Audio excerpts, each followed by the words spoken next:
Got my prune juice.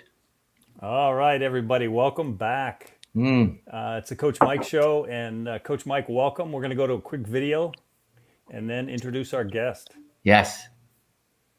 So let me quickly pull this up.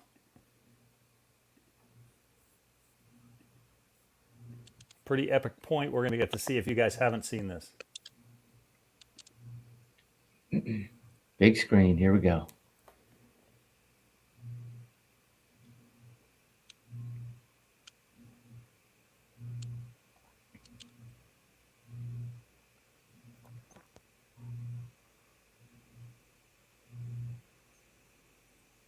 Wes, for people that are watching the show that are not strong pickleball players, they don't know these four guys, but you know them. But just by the way they play, oh, now you can see their faces, wouldn't you? Right? You'd know just by the way they play. Exactly. Sure. Well, it would be safe to say it's four of the top players in the world.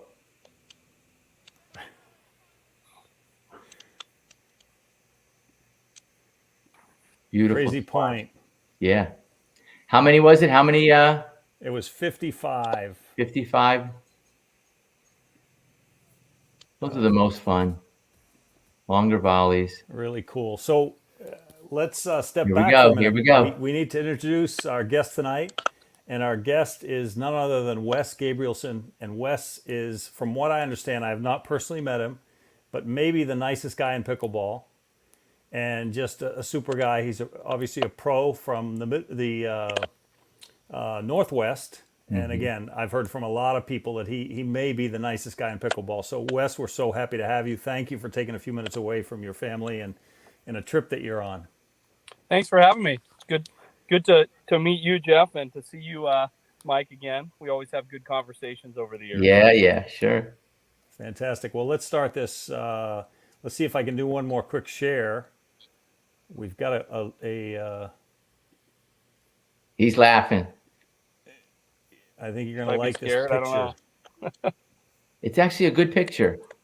Okay. All right. Can you guys see that picture? Oh, come on, Wes. Oh, So, my Jeff, word. let me just tell you. Yeah. Tell us I about am the picture, probably Coach. at the second tournament that I've ever played. I really don't even know pickleball that well.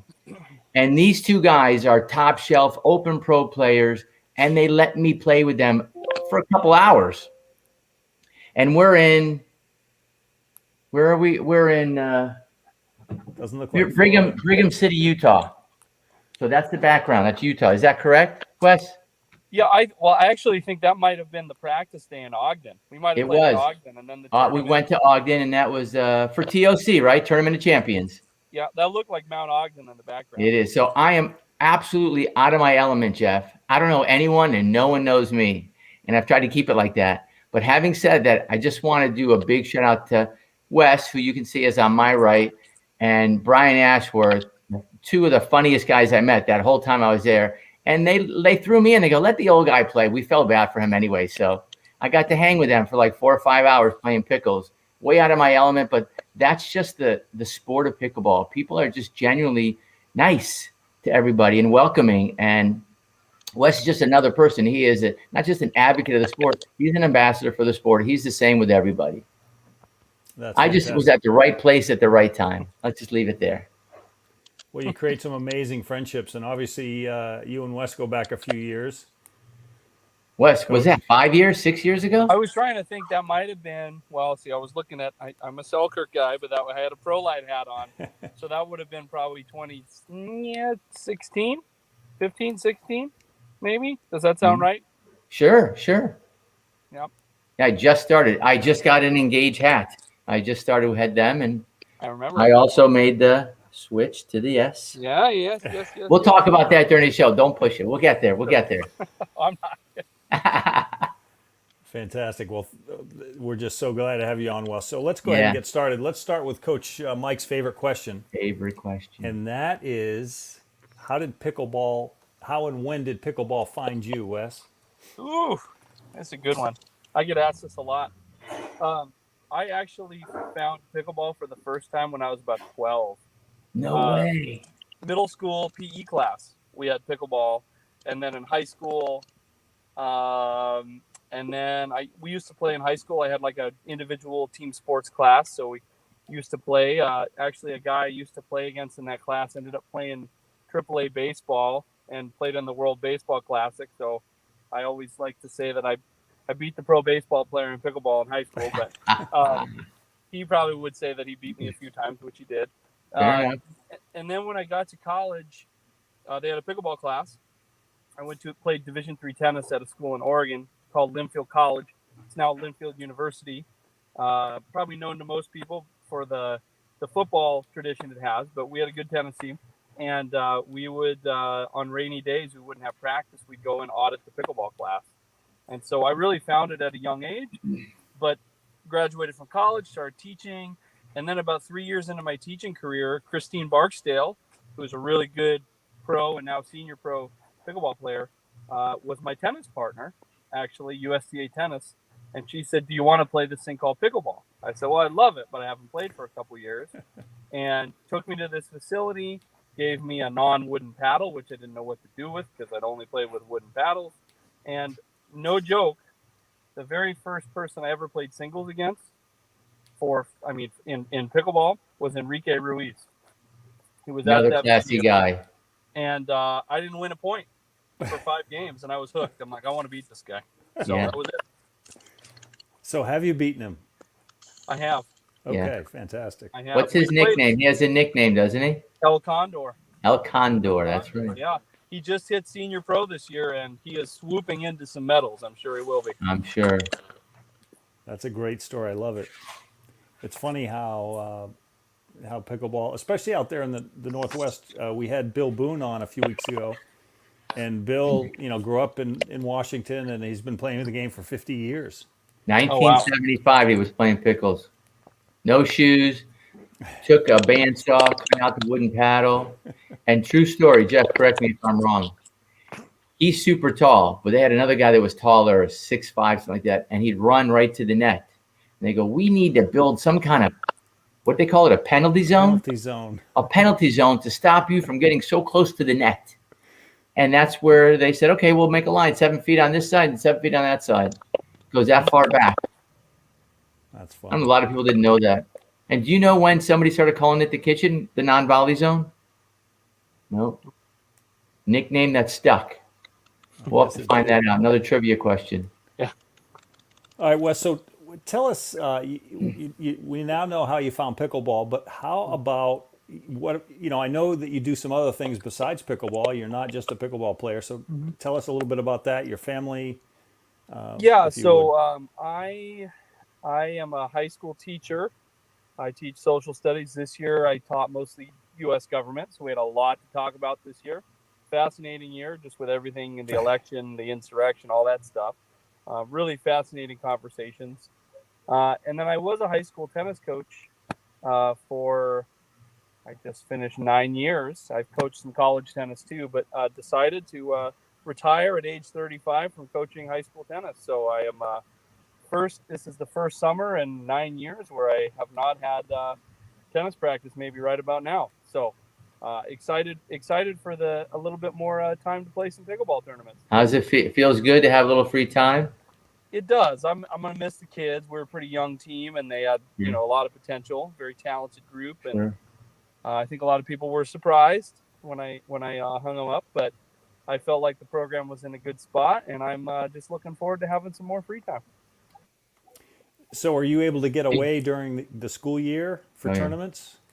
I'm kind of I call myself like a 6-month warrior. I'm usually January to June. I don't play, or during tennis season and the early part of the calendar year. But typically in the fall, I will play some local events, and then I've had really supportive administrators who have allowed me to go to nationals every year for that week and take that week off. So they've been really supportive because they know I'm going to work hard when I'm at work, and they kind of give me that reward for being able to take time off. And I'm grateful because not everyone gets that. That's true. Fantastic. Well, I know you told some of the story. I know you're playing competitive tennis. So how did you say, okay, I'm going to just start playing pickleball? I mean, was that an easy decision, or? Well, something made it easy for me. It wasn't injury. It was I got to a point where I felt like I was playing pretty well, actually playing probably a little bit better than when I was in college. And at about age 25, I went and played this open tournament in Portland, and I was the second oldest guy in the draw at 25 because of all the college kids. And my partner was 35, and he was really fit. And I just felt, I was like, I feel a step slow. I just can't, I don't have the time to commit to playing. So that part helped. And I knew my competitive tennis urges were satisfied through coaching. And so I just started to play some more pickleball and went to the first TOC 2013. That was my first out-of-state tournament. And I went, you know what? I think I'm going to try to give this a go and put down the tennis racket. That's fantastic. I love that. What do you enjoy most about the game, Wes? Well, I mean, I think for people that don't know me in my pickleball circles, they, see me as this very happy-go-lucky, very happy, positive person, but I'm really competitive. And so I love the competitive part of it. I love the tactical part of it. I always have felt, and I'm going to quote Brian Ashworth. We were talking about him earlier, right, Mike? We're going to talk about him again. He always had this phrase, he and I would show up to a tournament and you got Yates there and you got these guys that look like these just chiseled athletes. And Brian and I are like Jim and Court Rats. We're gamers. We're cerebral. We get after it. I'm not downgrading our athleticism because you need it. But he always used to say, you know what, Wes, you and I make the most out of the least. So I just love the mental side of it. I'm always looking to improve and change strategies and all that. But I love the social part. I think that's my favorite part is, I can think of forgive me if I mess up the year. I think it was like 2016. A prime example of being friends with your opponents happened for me where Kyle Yates and I played Daniel Moore and Matt Staub, I think it was, in the final of the 2016, I think it was 19 plus doubles nationals gold match. And we had this 3-game match where they beat us and then they had to come back and beat us 1-15. And we ended up pulling it out. Long day in the Arizona sun. We were at war pretty much all match. And then the 4 of us went out for dinner just to celebrate and have a good time. And you just don't see that in other sports. So that's so true. I just love the social part. So true. That's fantastic. Great answer. So Wes, as a sponsored player, how did that all come about? And, who did you first represent? So I remember the first time that Mark Friedenberg, the legend, the Hall of Famer, Yoda himself, came up to me and he goes, hey, I met him at his tournament in SeaTac in 2013. He goes, hey, I see that you play with the ProLite Magnum paddle. I used to own that company, and my son has that company. I'm going to connect you guys. And they gave me a free shirt and paddle and hat, and I was like, I've made it. I love this. So for me, what's really been fun to see is the progression of the sponsorship part of it, too. Sure. Just from paddles to gear to some. I remember the first time we got an airplane ticket paid for to go to Brigham City. I was like, whoa, this is the coolest thing. To now where people are getting, signature paddles and they're getting money match. And anyways, just the progression's been really fun to see. Salaries. Yes. So I was with ProLite, which I loved. That was a great company. I think it was about 2013 to 2017 or 18. And then I was with Onyx for a few years, and I really enjoyed playing for Onyx. And then in February, I just signed with Selkirk. So I know Mike's happy about that. I've known the Barnes brothers since they started their company in 2014, and they've just been friends, good friends. And when I became a free agent, I just reached out and I said, hey, I know you guys are probably have figured stuff out already for the year, but I'm looking, and we had some good conversations, and it all worked out. So I've been really happy and blessed to be with 3 great companies. So I ask you a quick question because I know the real difference is the 3 names that you gave is the way they build their paddles. They're significantly different. And you picked one of them that you said, Mike, reminds me of the one that I used to play with, feels the same. and that was the Epic, who El Condor loves the Epic, right? Yep, he does. Yeah, I've always liked the graphite paddles, and a lighter paddle. I think a lot of my contemporaries have moved towards the 8 ounce or a little bit more. A lot of people like the heavier stuff, and I kind of like lighter. I mean, my paddle's about 7.5, and I like it for my I'm known for my resets and my quick hands, and that allows me to use my skills. So I just tried all their graphite paddles, and that's the one that I enjoyed the most. If you don't mind, I'm going to just reiterate what you had just said, because a lot of people ask questions and go, Michael, why do you always play with a lightweight paddle? You just confirmed, because I want to be quicker with my hands, quicker at the net. And some people think they get all their power with that weight of the paddle, and they just don't understand yet that doesn't make the difference between the power you're getting. Yeah, you're right. That's my opinion. I'm going to throw it out there. Awesome. So we didn't finish the earlier question. It sounds like you do have a family. So I'm not married and I don't have children. Oh, you don't? But I have a wonderful partner in life, and I met her through pickleball. So we enjoy our life, and we're both pretty private people. And then I do have family. Not to say I don't have my own family, but I do have. My parents live in Salem and are a big part of my life. And my mom actually plays pickleball probably twice as much as I do. Wow. So she's really into it, and they will come watch tournaments. They love coming to Indian Wells, supporting nationals, us at nationals, and all that. So good. All right. So Wes, this is a fascinating question for me. Coach Mike says that you play as well with either hand. Is that true? Crazy. It's I true. disagree with that question, or Okay. with that, Mike. But so there's this. I mean, I'm ambidextrous, right? And it's funny because Portland, Oregon has produced 3 people that are known for being ambidextrous. It's Enrique first. He's the reason I started switching hands, because I could do it in tennis, but he beat me in singles, and I'm like, why can't I do it? I can hit 2 forehands. Let's try it in pickleball.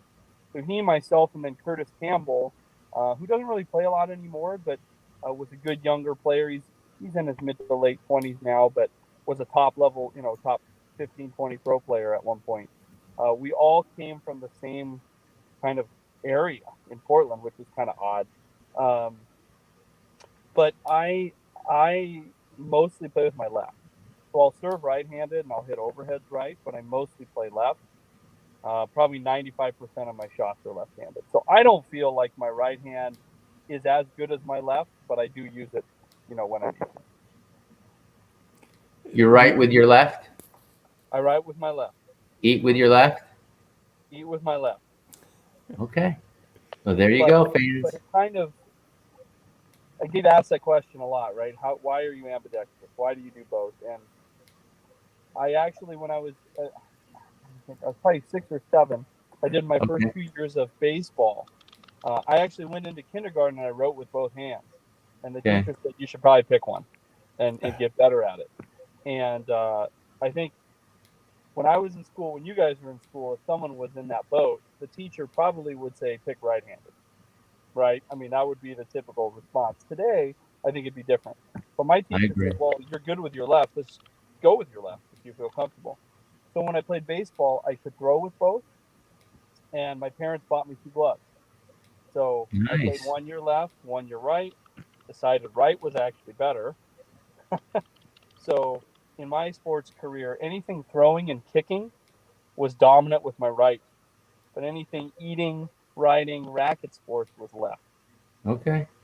So I know when I was younger, I made most baseball teams because I was able to bat lefty or righty. Yeah. Now, does it throw your opponent off when you switch? I'd like to hope so. Guy's unpredictable. I can't figure out which way to go. Yeah, I think it really helps. Like in singles, it really helps in terms of being able to switch hands. If you're, my backhand slice is kind of my bread and butter, so I don't want to go away from that too much. But I will switch to my right hand. I feel like in tennis, it hurt me a little bit more than pickleball does in terms of switching. But no, I like to hope it confuses my opponent. That's cool. I like that.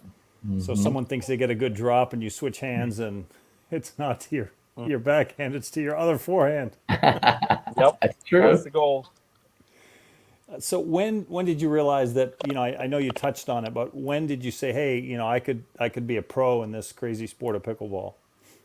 Oof. Well, I think the first kind of pro tournament we had was TOC, the very first one in 2013, and I ended up getting, I think it was fourth in men's and third in mixed.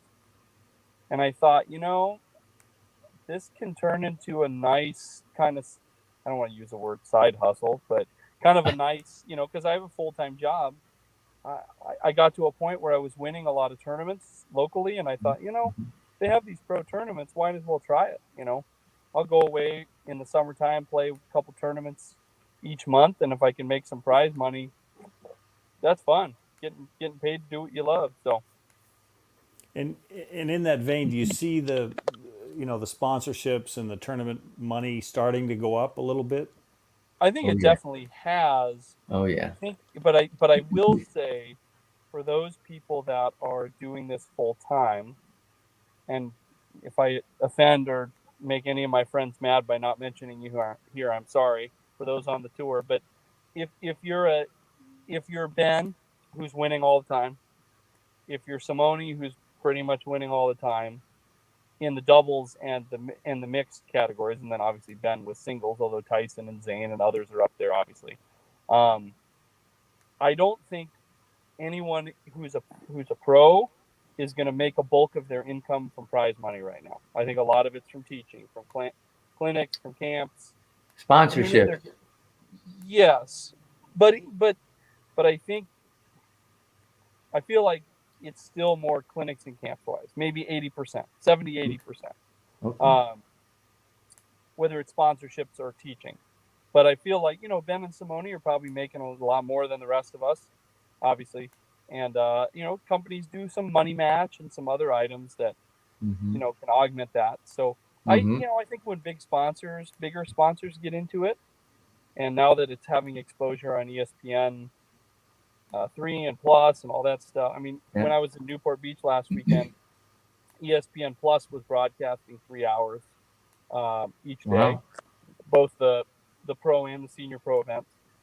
So I think when we turn the corner there, you're going to see maybe more people making a living from just playing. But then I also think you're going to see more ex-pro tennis players get into it at a higher level. I agree with you on that. And when you were at TOC on 2013, I don't think TV was really going at that time. There wasn't ESPN. It wasn't happening yet. No, it was no. That would have been when Indian Wells hit 2018 when we had the first nationals out there. Right. But I do remember a local Utah, like a regional station, was broadcasting TOC Okay. in 2013. I remember that. There's some old footage out there. Yeah. Well, excluding the U.S. Open in Naples, I would think that it'd be fair to say that when they went to Indian Wells for nationals, kind of put pickleball on the map. It did. It did. That Okay. The U.S. Open was big. Um, I remember that the CBS Sports, because I remember one of my matches was on the CBS Sports Mm-hmm. Mm-hmm. broadcast, and because of the result, I didn't want to watch the match, but I did anyway. But that was cool. That was fun because a lot of my friends who had never seen pickleball before. Right. What do you think? The first Mike, what do you think the first thing they texted me was while they were watching that doubles match?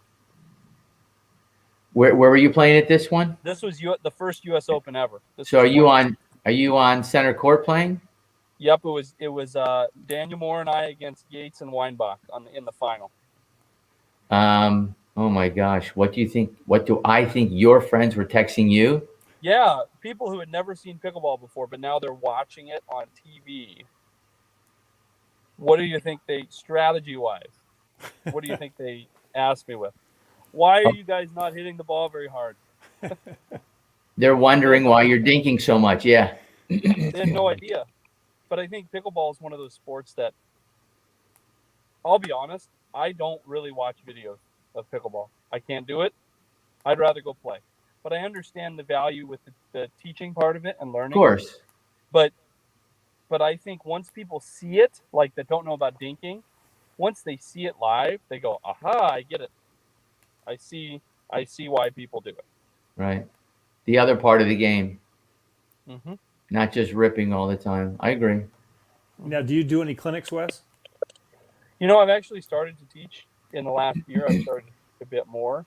I do a lot of private lessons, but a few clinics. I know Tyson was in town a couple weekends ago, and my buddy Eric Lang and I helped Tyson do his camp over the course of 2 days, and that was a blast. So I'm definitely going to start doing more of that. That's great. Well, I That saw one is of a your blast. It's a videos. lot of fun. You spend time with the people. You get to know them. They get to know you. It's not an in and out real quick. Yes. It's the way to go. Boot camps. I saw one of your YouTube videos, Wes, on dinking, and you had an interesting way of teaching. How you said, throw it like an underhand softball and get used to that motion. Oh, I've never seen that before. The third ball drop video, yeah, that we did with Pickleball channel. That was about 6 years ago. Yeah, that was fun. Yeah, I just it's been something that's helped me when people really struggle with that shot. Because and I've modified it now to cornhole because everyone's playing cornhole, right? It's the same. They kind can of relate motion. to that better. Yeah. Yeah, But that's it's true. the problem. You have to go to basics sometimes and take the paddle out of their hand. I agree with you. I feel like it's got to be very sport specific. It's something I took from coaching tennis, where if I'd always try to get athletes to play tennis for me. So it's basketball kids, teaching them how to. It's like, show me your defensive stance in basketball. Okay, that's how low you get when you're hitting a volley in tennis. Or this is how you move as a soccer player. Okay, this is what we do. I feel like making it really specific to your student is huge. Sure.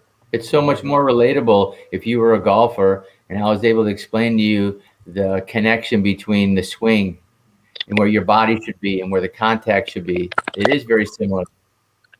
Yep. So, in the teaching vein, what Wes advice would you give to somebody who's a newer player?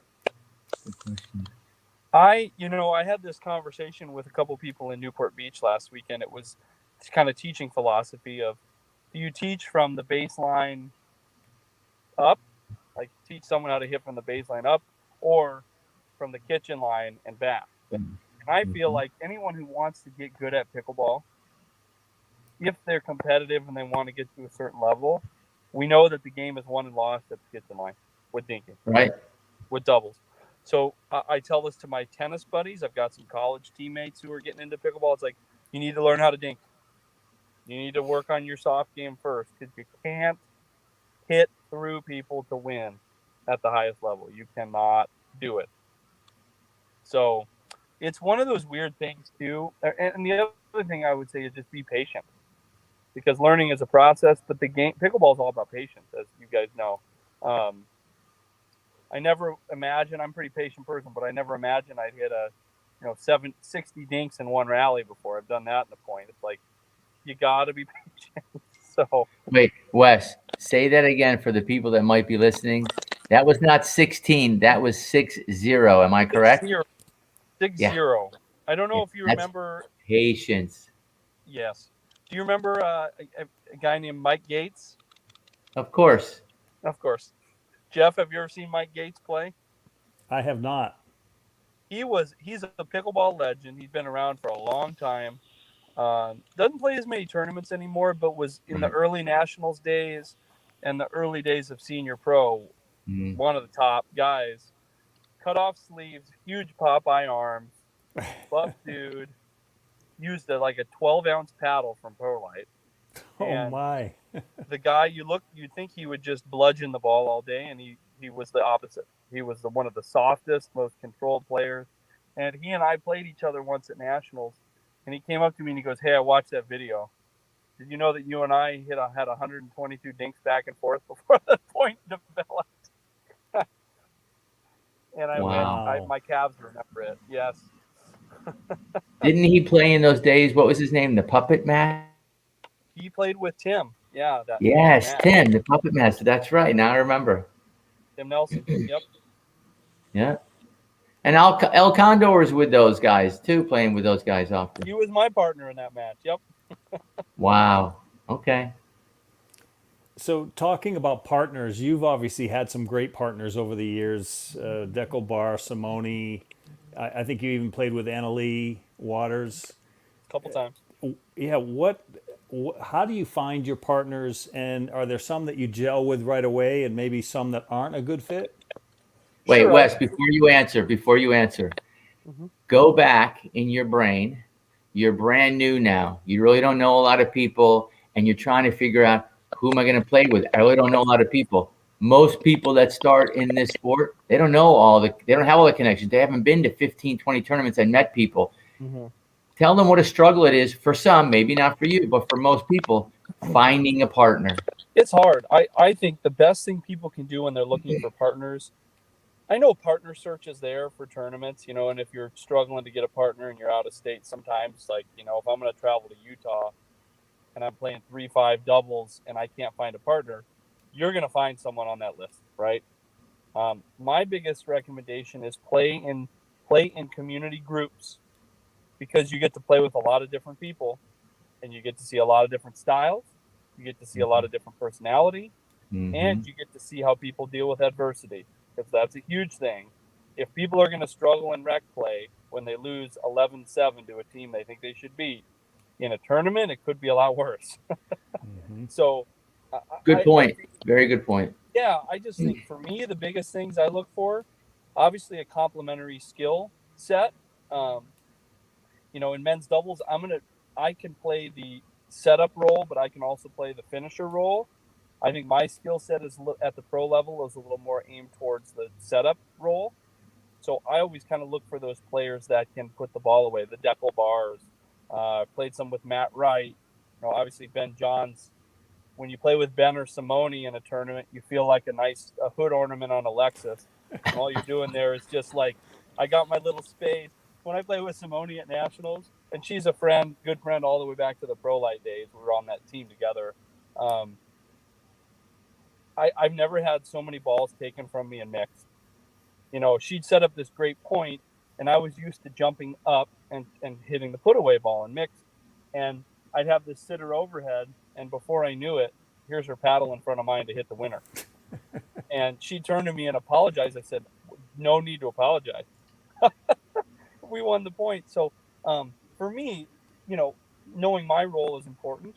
And I think when people at any level are looking at a good partner, you got to look at your strengths and how they mesh with someone else's, but also the chemistry is huge, because you Right. can put together two people. We see it on the pro tour all the time. All You the put two time. people together that look really good, like, oh, this guy and this guy will be great. And then it implodes because there's no chemistry and trust. Right. You have to have that one guy or girl that's going to be the encourager, or the one to keep things calm, or the one to say, let it go, don't worry about it. And you have to have that one that's got to be maybe a little bit more tactical or technical in that game and doing the setting up or doing the Yep. putting away. And I met you at Tournament of Champions. The person I played with, never met him in my life. Somebody knew somebody, said, hey, this guy Mike, he's pretty decent. He's old enough. That's how I get in, because I'm older, Huh. and he'll be good for you in the seniors because he's really calm. But I don't know the person at all. And then I start loosening up, and I say, let's try some signals, or let's try something simple like stacking. Oh, no. Let's keep it just like this. And right away, Wes, right off the bat, all right, let's just Yep. get through it. It's Yep. not going to work. Even when purposely, for a fact that you can help the game move along quicker, Yep. and the person says, no way, I'm not doing it. You stay on Yep. your side, I'll stay on my side. But this happens, Jeff. You found out last tournament Jeff played with. He played with a guy that just got mad, got pissed off, and that was the end of the match. Can't get back sometimes. That's great. I love that. I think about chemistry and those sorts of things, and I think about guys or women who, they give you a hard time if you miss a point. When I'm out there, or any of you, we're all trying to do our best, and Sure. we're all going to make mistakes. So you want to play with somebody who's going to build you up and not tear you down. And I Exactly. think, too, trusting you that your style is the right style. Like, I think the most important skill set mentally that someone can have is be very flexible with the style of play. Because, comparing two people you mentioned that I play with in mixed, like Simone versus Anna Lee. Simone's going to dink, dink, dink, build up the point, and then try to create chances. Where Anna Lee's going to pull the trigger a little bit earlier. Rip it, rip it, rip it, rip it. And she's good at it. Yes. I played with her twice. The first tournament, she was a little more aggressive. And then the second tournament, between that, 2 or 3 month stretch, she really worked in her dinking because she wanted to incorporate both schools of attack and roll. Mm-hmm. And I told her, she was 12 the first one, I think 13 in the second tournament. That's pretty crazy, right? She's just amazing. And I said, Anna Lee, she said, well, how do you want to play? I said, Anna Lee, you do what you need to do, and I'm going to be there to support you. I said, I'm not going to tell you how to play. That's the worst thing someone can do when you have a strong partner that's, she played differently than a lot of female partners that I'd had, because a lot of my partners had been more like Simone, Sarah Ansberry, very, Christine Barksdale, very setup oriented, whereas Anna Lee would attack, and that was great. It was really fun. So you got to trust your partner to use their skills. Sure. All right. Well, we've been with you for, I don't know, about 35 minutes. So let's close with one question that is one of my favorite questions. For you, what is one of your favorite moments on the pickleball court? Oh, boy. So many. Besides meeting Coach Mike. No. Oh, that was beautiful. Classic. I love that one. I knew that you would smile there. my brother in Selkirk. I like the red and black too. I wore it for you. I appreciate it. That's my style. I know. Oh gosh, it's hard. That's a hard one. If you had to pick one or two that stuck out the most, that just felt the best at the end, like, man, I worked so hard to get this one. 2016 TOC was huge for me because I ended up winning the men's doubles and the mix. That was a really cool back-to-back day. Kyle's like my little brother, and I don't get to see him very much anymore, but I saw him in Red Rock in St. George, Utah in March at a tournament. And it's probably the first time in 2 years we actually spent a lot of the day just hanging out. And anyways, he and I had so many good moments on the court, but seeing all of our work pay off for that tournament was great. And then to come back the next day and play with Sarah, and I think we were down 9-1 in the last game to 15 in gold, and we ended up winning it 16-14. Nice. And then I flew home and started teaching the next day. So that was a great moment. And then I don't know. I actually played a tournament with my mom a couple years ago, which was really fun. It was a combined rating, and she was a 3-0 and I was a 5-0. So we didn't even win it. I think we were second or third. But to be able to share that experience with her was really fun. Classic. That's great stuff. That's fantastic. We mentioned, Jeff, TOC a few times, Tournament of Champions. And a lot of people will never go there, don't know where that is. But I want to tell you from my memory, and Wes, please correct me because I could be way off base. You literally drive down a residential street, right? You're going down, and all of a sudden there's like a dirt road. You go down this dirt road, it's gravel road, and all of a sudden you pull into this, what looked like a little park. The big park. And that was the best of the best pickleball players in the years. That was the best of the best, Tournament of Champions. And it's still the same? They have 17, well, they had 17 courts. So they had a stadium court and 16 courts. Now they have, I believe, 24. Oh, so they even took out more land and made it's just a beautiful place. The scenery, the mountains in the back. It's gorgeous.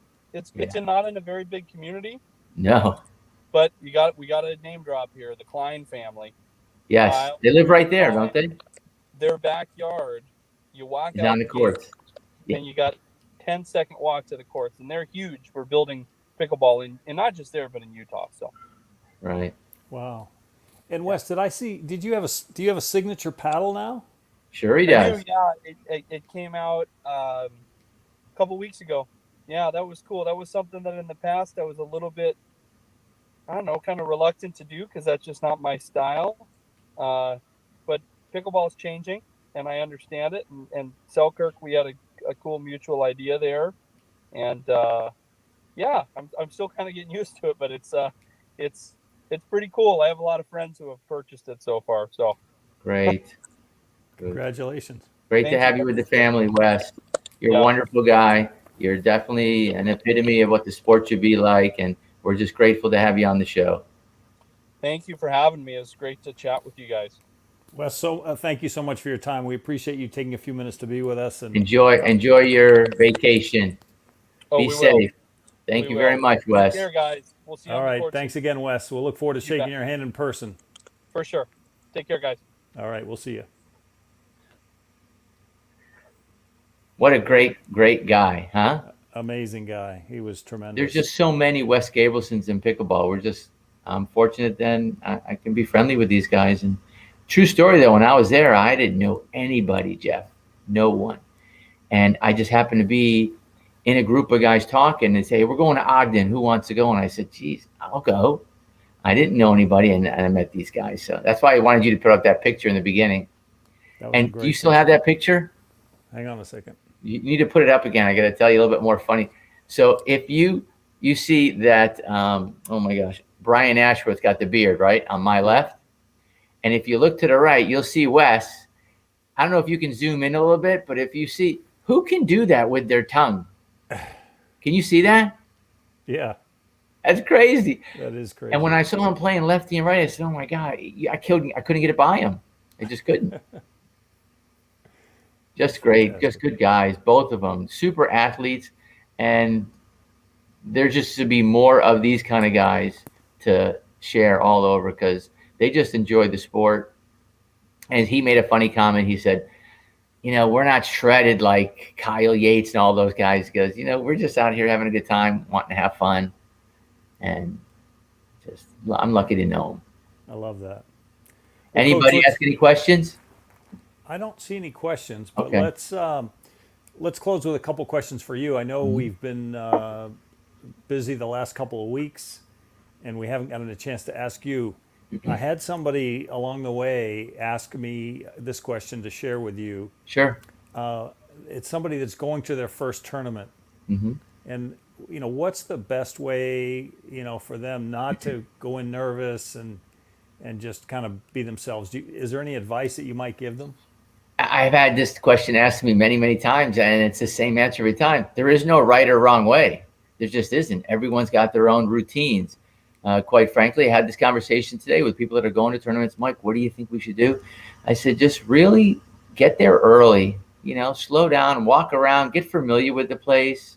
Don't wait till the last minute. Think that you're playing with your buddies. You're just at a different place and your friends are on the court. And it doesn't really matter if you win. Now, listen, we're all very competitive. We want to win a medal. I get that.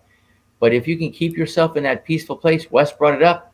It's about patience and be calm as long as possible because when you're going for your first tournament and now you have crowds of people around you and all the noise and the vendors if you're not used to it, it can really get in your head quickly.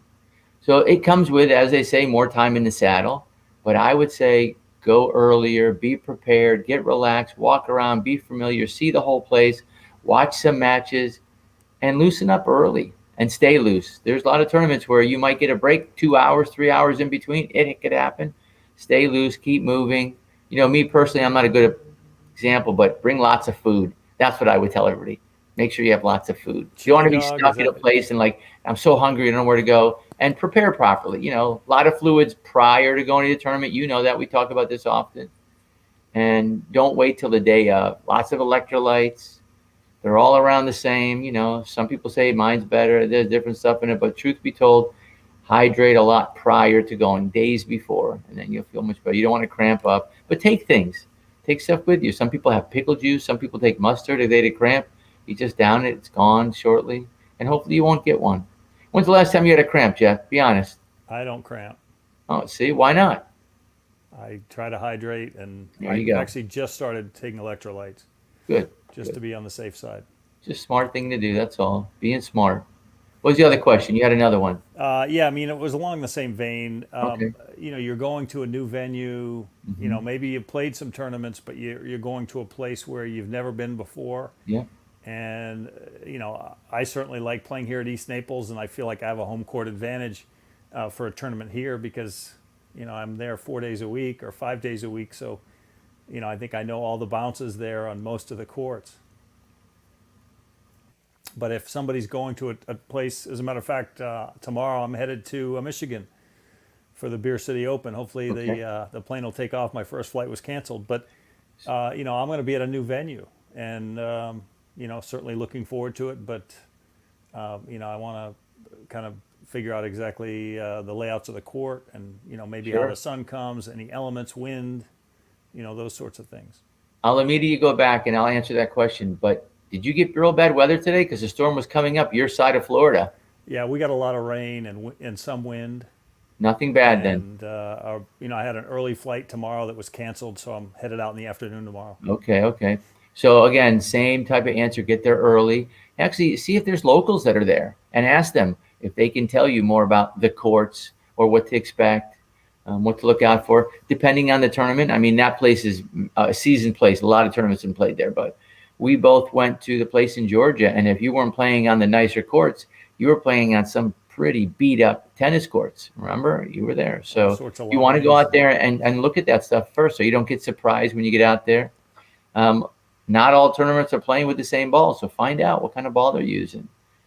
You have the same partner? You have a different partner on this tournament, Jeff? Playing with Maria. Okay, so you're familiar with Maria. You know her style. She knows you. That helps a lot. Wes brought that up. That's so important that you have good synergy when you're going out there.